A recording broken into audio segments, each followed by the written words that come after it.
What's going on? Lee Ryder here, Crypto Didact, and I hope that you've enjoyed the trading report so far.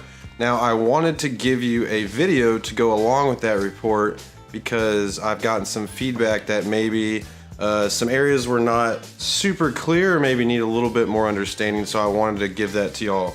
So the first thing that we're going to look at is what group of coins do we need to be paying attention to and why.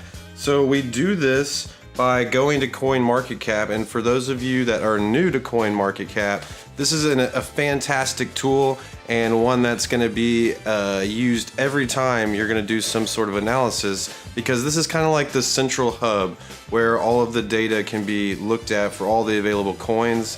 This means looking at 24-hour volume, total supply, market cap, which markets the coins are traded on, etc. Okay, so that's where we're at here, going to CoinMarketCap. Now, once we've done that, we're going to sort the list by 24-hour volume. Now, why do we want to do this? Well, if we can think about it a little bit logically. If there is millions and millions and millions of dollars a day being thrown around in one particular coin, then we know that the market kind of knows about it, that it's not undiscovered yet. And what we're trying to identify here with this trading report is how can we find coins that have not been found yet? So this is a crucial step to look at 24-hour volume. And like I've said here, we're gonna parse the list from 200,000 up to about 3 million a day. Now, this will change over time. This is what's working or has been working in the past. It's working now. I don't know how long that will continue, so that'll be up to you to kind of watch and see and feel out the market and see. So after we've done the list, now we want to go through each of these coins, and we want to see if we can get data on them, chart data. So that's where we will jump over to TradingView, and we will add all of these tickers into our watch list. So that's what I have here. Moving on. Okay, now pro tip 1. I know this might have looked a little confusing. So this is a screenshot from some software that I wrote. Now, I told y'all that I wrote some software because I don't really have a lot of time to sit around and manually do this stuff. You absolutely can, and I recommend it because you'll get a good feel for the flow. But for me, it works a lot easier just to have a piece of software. I type in the coin name, it gives me out all the data I need. So that's what that screenshot was. So I apologize if that wasn't clear. But what the rich list is because this is a public blockchain, that means the records of the transactions are out there on the chain. We can explore it, right? We can use the blockchain explorers. So we don't know who owns the accounts, obviously, but we do know how much is in each account. And what we want to do is we want to track those top accounts.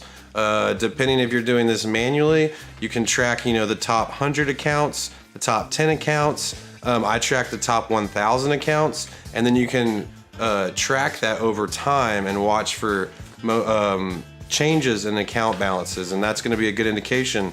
If a lot of coins are leaving the top account, well, we probably don't want to be long that, because the whales, the holders, the people that are moving that particular market are saying, hey, I'm going to take some profit.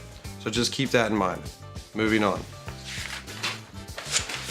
Okay, so we have the coins that we have the group of coins that we know we need to look at. We have them in our trading view. Now, what do we do next? Well, now we need to look for the pattern. And this is the beautiful pattern right here. I hope y'all can see that. Now, let's talk about why this pattern works. So what we have is prices fluctuating, and it's getting smaller and smaller fluctuations against a bottom level of support. So it forms that triangle. Well, what's that doing? That is volatility compression. And the saying goes, compressed volatility leads to hypervolatility. And that's exactly what we see in these patterns, is that the price is the extremes are being crushed down against a floor, and eventually the velocity is coiling, and it's just like a spring. You're compressing it, so the volatility is compressing, and eventually, boom, it takes off, and that's the move we're looking for. That's what this pattern is helping us identify. Moving forward. Okay, let's talk about entries and exits. So You can enter as it breaks. Now, this might look a little bit scary because usually when this happens, it's a large move. The FOMO kicks in, you get fearful. You're thinking, oh, I just moved 5, 10, 15%. Ah, it's too late, the move's over. No, this is the time to get in because this is your confirmation. As long as your cycle indicator is moving up, trending up, momentum is trending up, and you want this move, this break to occur on high volume. Now I know high volume is relative, but what I mean by high volume is high volume compared to the period around in the past around that event. It's gonna look like a big green bar at the bottom. So, or I guess if you're shorting, it could be the other way if it breaks that lower level, but that's not what we're talking about here. We're talking about going long. Okay, so we've talked about entry, stops. Okay, so stops. So we want to put the stop below the floor because when these patterns fail, they're going to fail to the downside and they move usually with the same extreme movement that the upside move onto the downside. So you can keep your stop loss really close to the bottom of that floor, and this is going to give you great risk to reward. You're going to have a little bit of risk and you're going to have a lot of reward. So that's why we place that below the floor right here, and we're entering on the break of this trend line here. Okay, moving on, pro tip number 2. Now this is a huge one because this is one that is crucial to my trading, and man, what a great tool. Divergence, and it's huge, right? So we know, like, I use RSI, right? So what RSI does is it measures the speed of a move. It's telling you the amount of change in a move. And so when we see price moving higher, but the rate of change going the other direction, that is an indication that the move is starting to lose steam. It's starting to lose momentum. The price can't keep climbing like that, and this is a prime time for a reversal. Now, every time there's a reversal, you don't see divergence, but when you do, it is usually very powerful. And so that's what I've illustrated here on this page. I apologize for the black and white, guys. I only got LaserJet. It is what it is. Okay, so as you can see, price is moving higher here. It's moving higher. We have a high and price has moved higher, but here you can see that our indicator has rolled over already, so they're doing opposite things. And then what happened after that? Well, that's when we took that big tumble in Bitcoin here. So this is very important to watch. You can also get divergence in the other direction, where price is making lower lows, but your indicator is making higher highs. This is an indication that price will go higher. So divergence goes both ways. It happens on a lot of different indicators, and I encourage you to get out there and play with it and find out what works for you. A lot of people use MACD histogram divergence, which works well. I'm just partial to RSI. So that's that. Moving on. Okay, so let's look at the case study.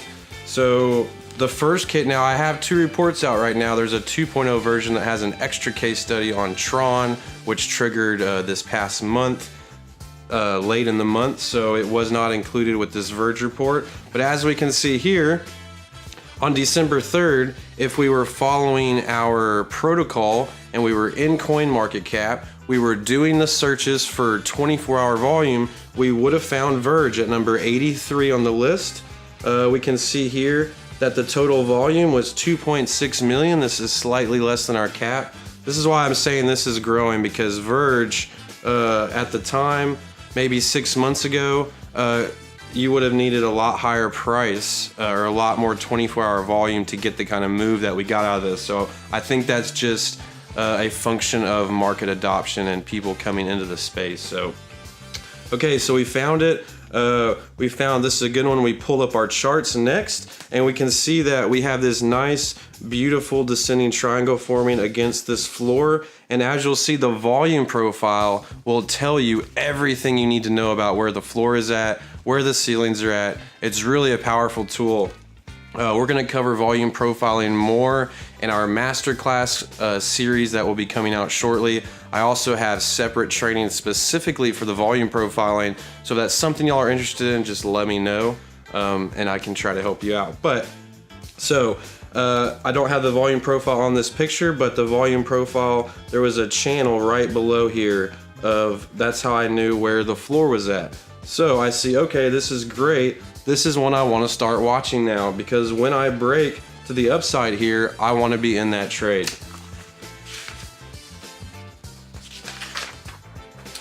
Okay, and then as you can see here on the 16th, it broke out. So this is one where people might get FOMO and go, oh my gosh, it moved so much. Like, that's a pretty decent move compared to this whole stretch of the pattern. No, this is where you want to get in. So this is where the order would be. At the top would be our entry at when we could get in. This was a very fast move. So we got in at the break. We didn't get in at the break. We got in at the close. So it was higher or further away from the ideal entry point, which means our stop loss was a little bigger than we would normally like, but regardless. And our target is set for 2x the size of the triangle. So we want to go 1x, 2x. So that's how we got that figure there. And then as we can see, we hit our target and then we rallied 200% above that. Very similar below, which this is in the 2.0 version, not the 1.0, but we have Tron here. 12:30 this trade triggered and it went bonanza too. So download, if you don't have the website anymore, leeryder.com/ask, you can now get the 2.0 version if you download that again. If not, just email me and I will send it out to you. So that's pretty much it, guys. I hope that was helpful, being able to talk about it a little bit. I'm not sure if that made it better or worse, but let me know.